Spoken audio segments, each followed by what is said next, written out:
Sumayang adlaw mga ka-itrem no. So mao din nga to ang unit nga gi-customize na humana kuha na karon sa tagiano. So nataoran na din ni siya mga ka-itrem og mga backlight, so kompleto na siya.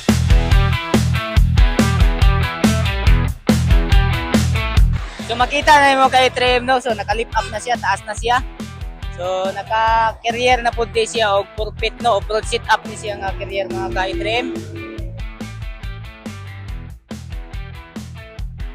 So karon mga ka-itrem no, naka-customize stepboard na pud siya og nataoran ko na to og ladder no. Og kini diri apo din gi-repaint mga ka-itrem. So kung gusto mo magpa-repaint sa inyong mga unit, willing kay mo nga mo repaint diri ano. So ang amuang pangalan sa among shop no, E3M Steel Fabrication. So mao na among pangalan sa among shop mga ka-itrem. So kana lang no, kung gusto mo magpataod, naarami diri available anytime. So kana lang.